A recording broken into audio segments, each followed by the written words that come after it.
Becky Patty can answer as to why it is important. I think we've gone over into another video. Okay, so only Becky Patty can answer why it's important. Well, why don't you ponder that then? You can't, but he tells you that it's important, that she is dirty, stinking.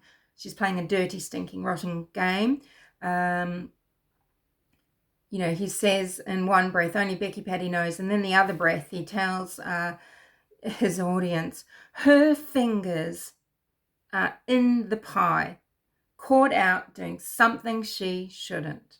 Something she shouldn't, says who, right? Becky Patty might want to highlight this for a myriad of reasons. Okay? Why is it something she shouldn't be doing? What? I mean, if Becky Patty didn't do things like that, if people didn't do these things, what on earth would online sleuths talk about? What would they make content about, right? Zip. Kelsey and BP, according to Joe, are behaving like complete evil and noxious grubs. Okay, so the evidence leads them to conclude these things, right? And that they know that they're involved, or they know they're just not speaking out, that they are grubs, they're evil, they stink, right? And he tells you, if you don't understand the evidence that Joe, has brought to you, laid before you, you are alarming him. You are alarming him. It's alarming to him, and he is flabbergasted. He doesn't understand. He's just he says, get off YouTube. You should not be creating content that you do, or you should not even be taking part in any discussion. You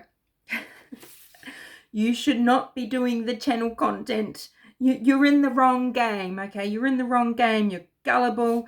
If you don't try and understand him, how dare you, he says. This is Joe talking to his subs, his viewers, other content creators, meaning me, who, what does he call me? Human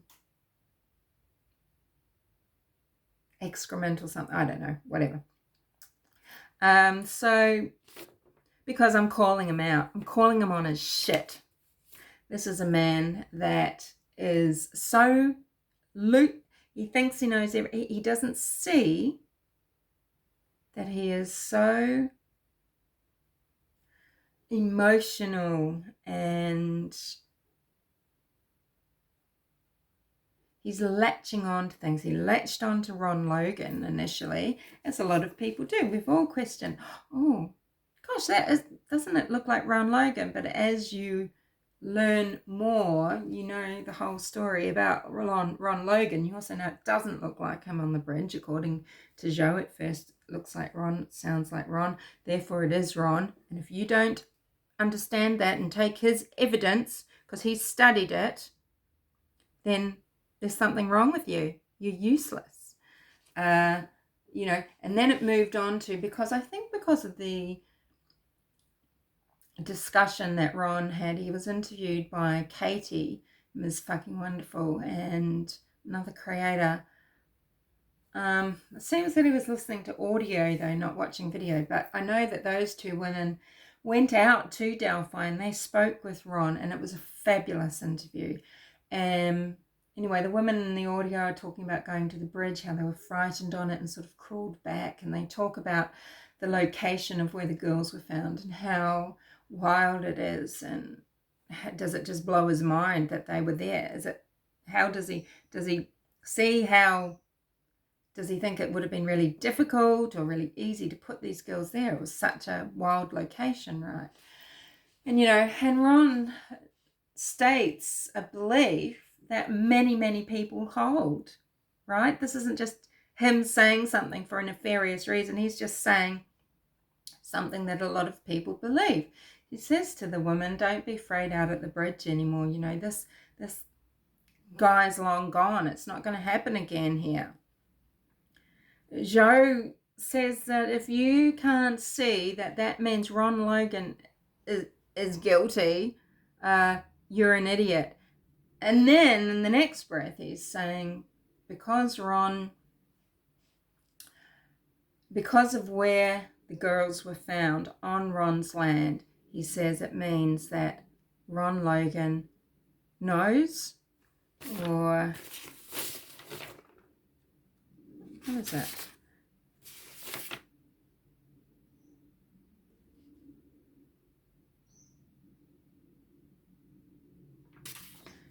I mean, he's saying about Ron now, oh, Ron Logan, bless his soul, right? But what he was saying is, you know, because of him saying, don't be scared, he isn't going to do it again, he's long gone. And because of where they were found, he you know, Ron either put the girls there or he told someone to put the girls there. Okay, this is, you know, and the way that he orates is the same every time, every fucking video is him telling you, if you now don't see his evidence, you know, what Joe is doing is he is bullying, insulting, disrespecting, and sermonizing. Anyway, so if you can't look at this and not see what I see, you know, I understand it. This is why I'm glad to be on this investigation. Nobody has done what I've done here. This is the proof right here in front of us. You know, there's something wrong with you if you don't find it alarming.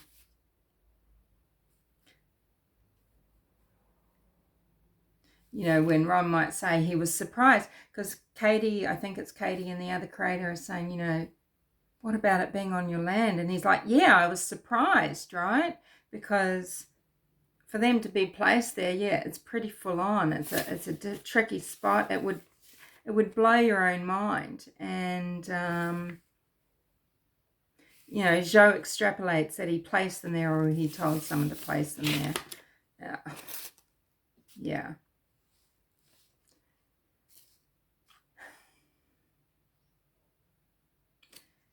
So, you know, it's normal for, you know, so many people are obsessed with these murders, just like they're obsessed with, you know, CSAM Morphew's case or Summer Wells's case.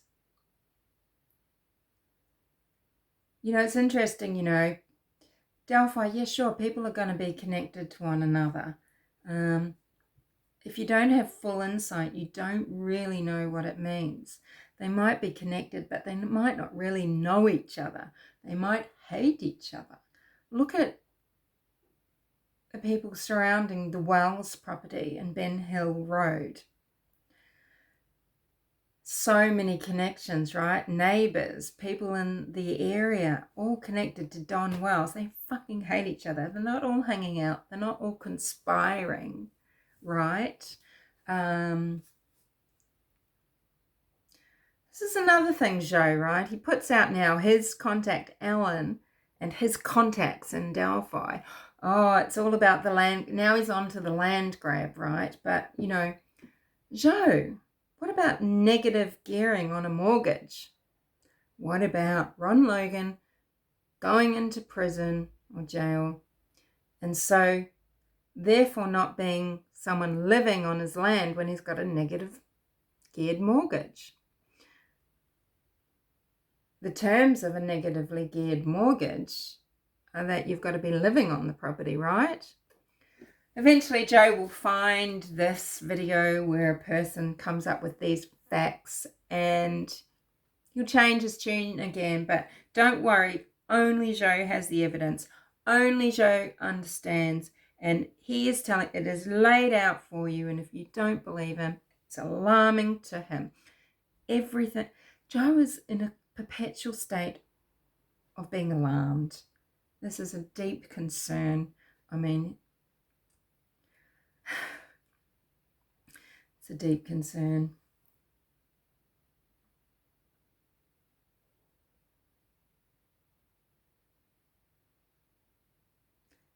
You know, of course, he's on to Shane Evans and, You know, he believes in the cabal. I mean, now clearly, there's a lot happening with Delphi at the moment. We've got so many people looking at the clients. These people are scum. They fit the profile. They might have done it. They might not have.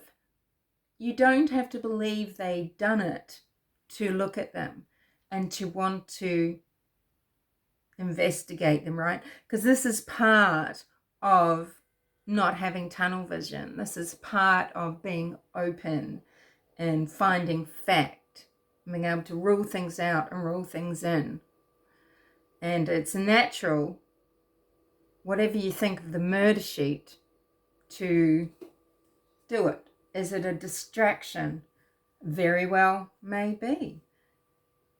You know, the male of murder sheets, a lawyer, and he just so happens to come across, you know, he looks on a certain database at a certain time. He had a window of opportunity of an hour, and he saw some information and he downloaded it.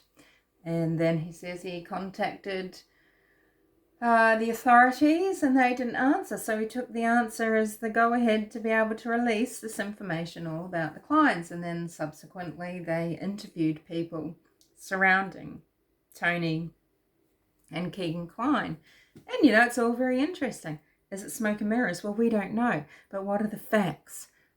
Keegan Kline is directly connected to Liberty German, and he is CSAM. He's in jail for it. And his father's a douche and a very nasty person. Now, as Hoosier cold cases, as John Kelly profiler pointed out, America doesn't have any known father-son teams. There are other people around the clients that might be sharing their proclivities, because I believe this is a networking situation. It's not an organised crime situation.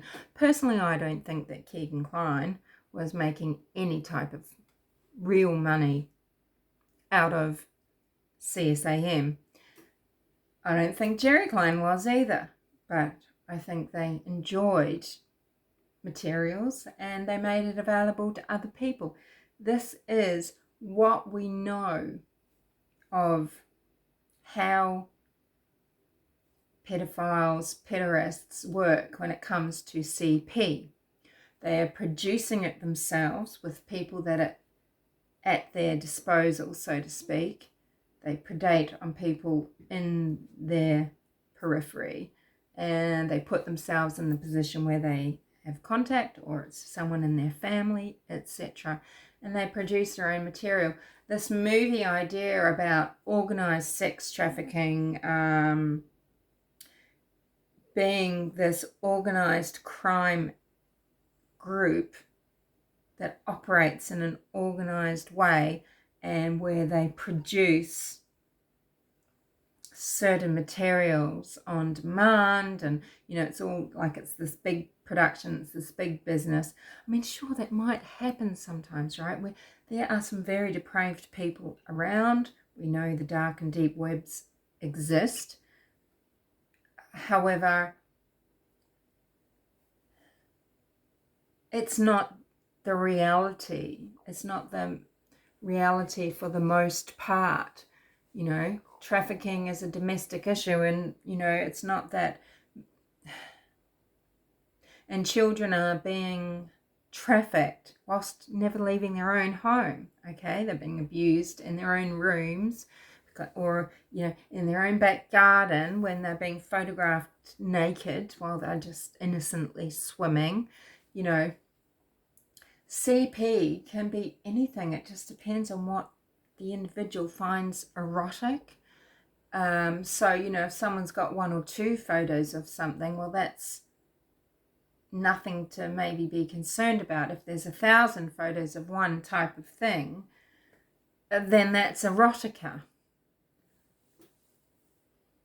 But these people, the clients and people like them, they share through loose networks. They connect in various ways and they share by just sharing devices, passwords, etc. And then that goes on and on and on. And we've seen this.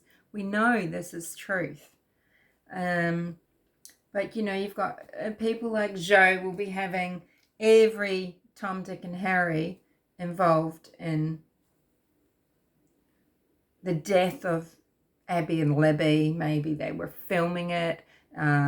People wanted it filmed. They've sold it, you know.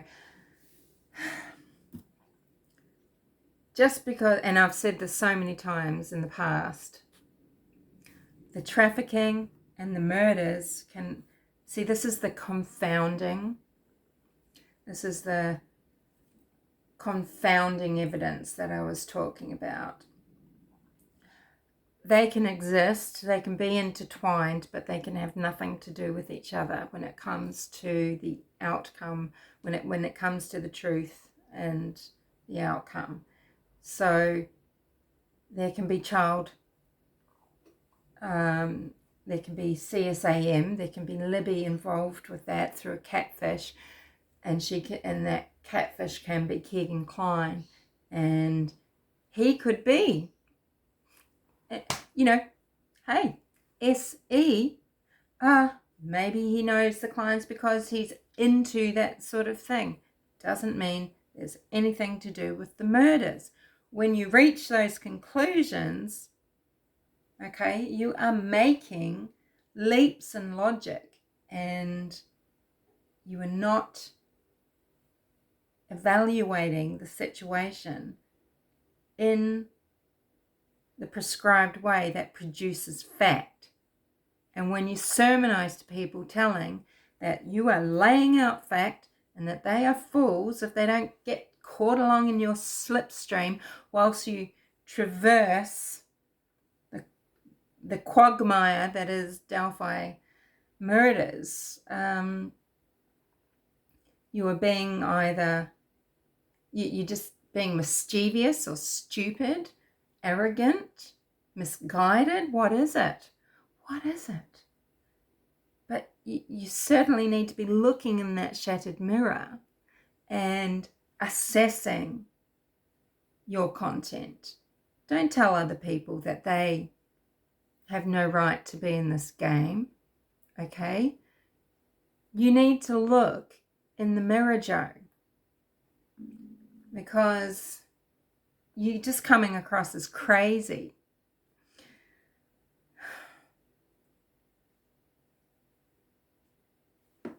What else did I want to say? There was so much, I guess, but what's the real point? And this has just gone on for so long. It's not how I wanted to present this. It's not how I want to speak to you all. But it just makes me so sick. People don't need their minds infected by someone who is, you know, convincing, because they're not stopping to process themselves. They're just, you know, caught up in his passionate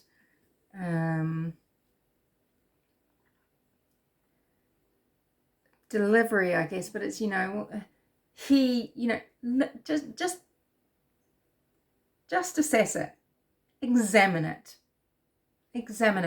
listen to his language, listen to the phrases he uses, listen to how he talks about himself and what he's telling you about you.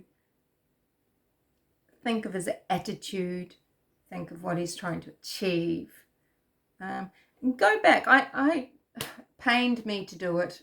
I skipped through and I could see his little progression, you know, through the case. Like, you know, I have annoyed people so many times going into their comment section going, oh, what about this? You know, you come across things, you go, oh my God, you know, what's the deal with Tobe? What is the deal with Tobe? And it's like, oh, geez, what is the deal with the McCain sandwich, right? And you're trying to work it all out, see where the pieces fit and what is relevant, what's not, what is authentic and what is not. You've got to, you know, work out what is confounding. What is confounding? So I guess that's the word I want you to take away from this long, annoying, rambly chat. A lot of you won't know what the frick am I talking about. I wanted to get it off my chest that I feel that there are people that, some people, they're just nutbags, right? AASB, for example. I mean, what is it with the Canadians? But, everybody has a level of entitlement to create content for their channel if they want to. In fact, more people should do it because they use and abuse people's comment sections for themselves, and it's very disrespectful in a lot of cases. And actually, because I had so much to say, that's why I started making my own videos, so that I wouldn't do that to people. So, fair enough if you've got a point of view, but listen to how people are telling you things. And are you just getting caught up? And is it degrading you? Is it disrespecting you? Is it turning your mind to soggy mush? Right? Are you taking on beliefs that might not necessarily be your own? If you just took a breath and took a step back and used the falsification bias and examined why you feel the way you do and what your triggers are,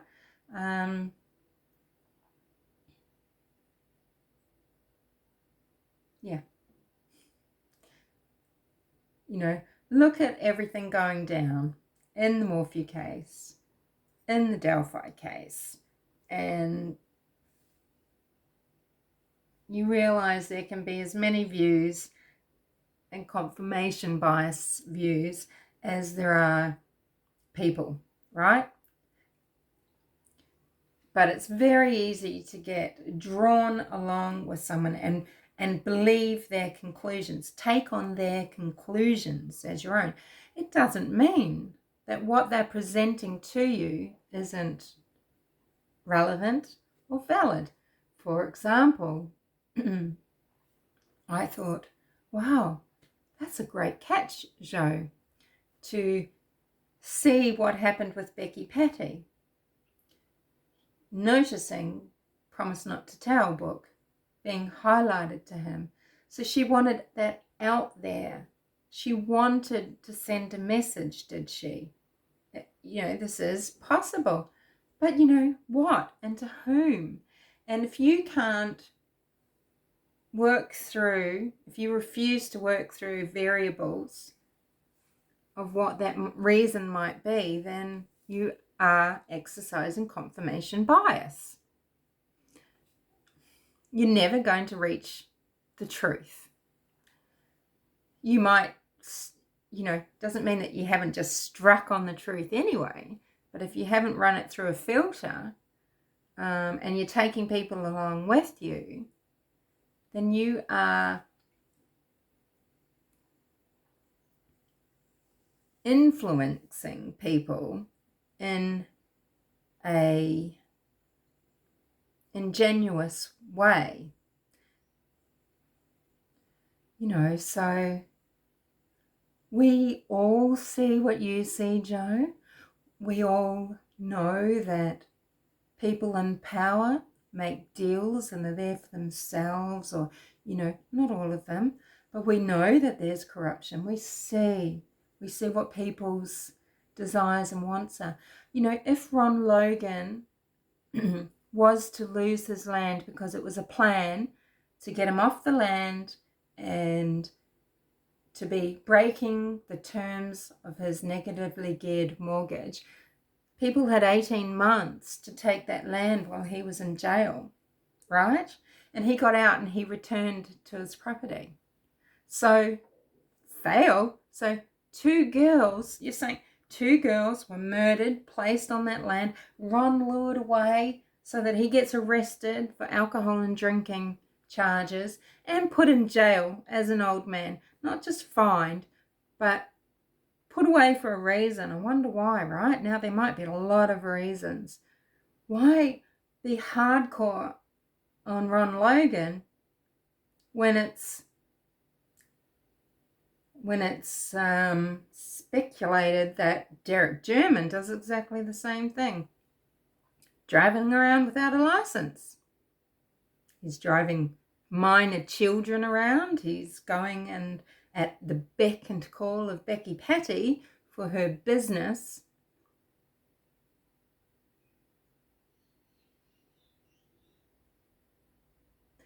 You know, Becky and Mike, I don't know if they have, but they certainly can afford a private investigator. Maybe they've hired private investigators. Maybe someone can tell me that. I don't know. But you know what? You know, that's unfair, isn't it? Why would Derek German not be fined or put into prison and Ron Logan was? And if this is a big scheme to take his land, well, why didn't they move forward with it then? And how do you come up with the idea in the first place that I know what we'll do, we'll kill some children? How do you first bring that up?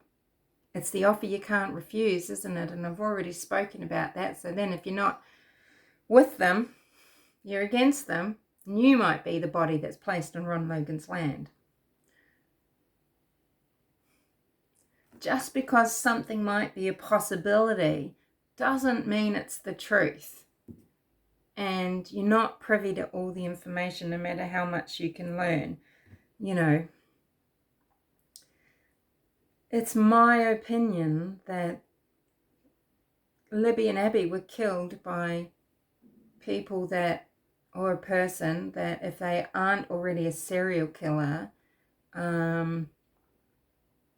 would have gone on to kill. Now, why haven't they? Well, we don't know they haven't. But if it is the Kleins, well, they knew that they were in the investigation right from the start, right? They were raided 10 days after. Now, it irks people that Keegan was only put in prison in 2020, not in 2017 for CSAM. Again, is the reason because the killer is part of his network. You know, what seems more likely? So, okay, you have to have, you know, you've got the Kleins here, right, and their associates. They have to be in the list. It doesn't matter what bullshit might be going on with the murder sheet, you know, leaked information, is this distraction, whatever. I don't think it makes a difference because they just look so good for it. They are directly linked to Libby. And they're directly linked to Kelsey. And Kelsey was 16 years old, and she's not much older really in terms of vulnerability. And she could be just terrified. They know who she is and where she is. And she doesn't know them. So she knows now that the Kleins are connected to Anthony Shots, but she doesn't know who else. Why would she want to put herself in danger? You know, to disavow knowledge might have been self-protection. She might have been advised to do it. The shack, yes, it's so compelling and interesting. I've talked about that many times here. Does it mean we reach only one conclusion? No. And yet, Joe will tell you there's one conclusion for this, that, and the other. He does it constantly with such conviction. And he gets people praising him for it and being sucked along, and you were brilliant. But he's going to discard what he's just told you and sucked you along with, right? You know he's going to discard it because he's done it with everything to date. He just keeps, you know, but, you know, because of his confirmation bias, because people double down when they have that,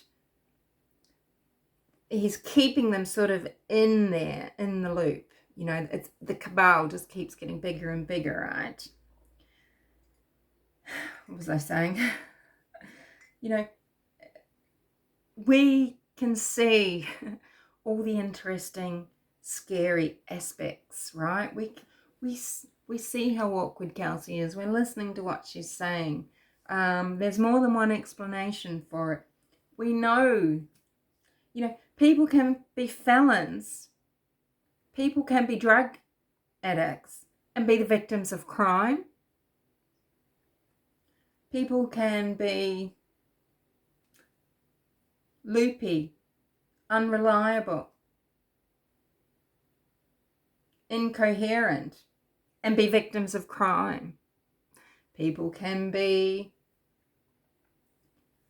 scared, unsure, nervous, confused, frightened, and be victims of crime, right? You know, pretty soon Joe is going to have 3,000 people all involved in his cabal, in the slaying, the killing of Libby and Abby. And yeah, just wanted to talk about that. Thank you for listening. This hasn't been the talk that I wanted to have. I haven't said things the way I want to say it. I even recorded this last night, but I was so tired that it came out even worse. So I'm just going to run with this. Any questions, you can put them in the comment section. Any observations, please put them in the comment section. Anything you'd like to call me out on, as you know, you're welcome to put it in the comment section. There are very few people blocked here. Anyway, I'll speak to you later. The next time I talk about Delphi, I just want it to be back to normal, where something has caught my attention and I've thought that's an interesting topic for discussion, or maybe I've got a point of view that people might like to hear, or I might just want to talk things through. I'm going to be, I'm not sure what I'm going to talk about with regards to Suzanne Morphew's case and the trial of her husband, Barry Morphew, because it is just such a touchy one. But I'll say this, as I've said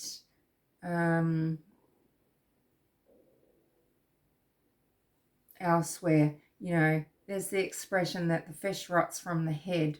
So in an organization, and it can be anything, it can be a hospital, it can be a school, it can be state law enforcement, the culture is set. You know, remember there was the case of the small town with this very funny name, and all these cops were just, they're just decrepit, right? All came from the top, and there's a woman, a school teacher, having affairs with students, and all the connections in there. I mean, it could be something like that in Delphi. Sure, it does show that there are, you know, sicknesses that infiltrate places, right? And it happens. But it doesn't mean that we can draw the conclusion that that's what's happening in Delphi. But my point about Suzanne Morphew's case is that the Attorney General, Philip Weiser, don't assume he was none the wiser. He was wise to who Suzanne Morphew was and what he was doing when he put her on the list in the report about domestic violence and victims of domestic violence in 2020. That's a C-word move. But people's confirmation bias only allow them to look at it one way. And so in that moment when they discover this report, I think it was S. Brooke that brought this report to my attention, and then people started creating content about it after that, actually. They are, for the moment, when they see that, ecstatic. He's on their side. But didn't you just say before that, oh, Laura, you know, Llama and all the connections up and down and around from him, they're all against you because they're all for Morphew, but now they're for Suzanne. Oh, but is it only because of Rama hating his ex-wife? And oh, the ex-wife was involved with Suzanne. She was fighting for the rights of domestic violence victims and used Suzanne to put her point across. No. She was in a missing persons rally and was holding Suzanne's poster, right? Confirmation bias. And people are flip-flopping all over the place like little fishies on wharves, gasping for air. And there's this ungroundedness, this desperation to it. And, you know, I understand the passion and the obsession, right? And I have it about certain angles of things too. And I go off on my tangents and I want to explore it. But I don't say because of that angle and my beliefs, that's the fact. You got to believe it. Anyway, I'm boring even myself. This is just it's quite exhausting. Sometimes I think if I did lives, I could just have conversations with you and then it's easier to keep track. Then I guess I wouldn't say all the things I want to as well. And also lives, it's difficult to monitor. You really need a computer set up so that you can be really watching chat, because in the same way that I am deeply involved in my comment sections, I would want to be watching my live chat, because there would be a lot of people not only just spamming me, botting me, etc., but just cutting and pasting garbage and attacking others, attacking me, etc. They would take advantage of that. So it's one reason why I don't try to make things happen for lives. It wouldn't be a safe environment for humanimals. It would be, basically garbage would be thrown into it. So I'm not interested in that. Anyway, I've said way too much. I'll speak to you later.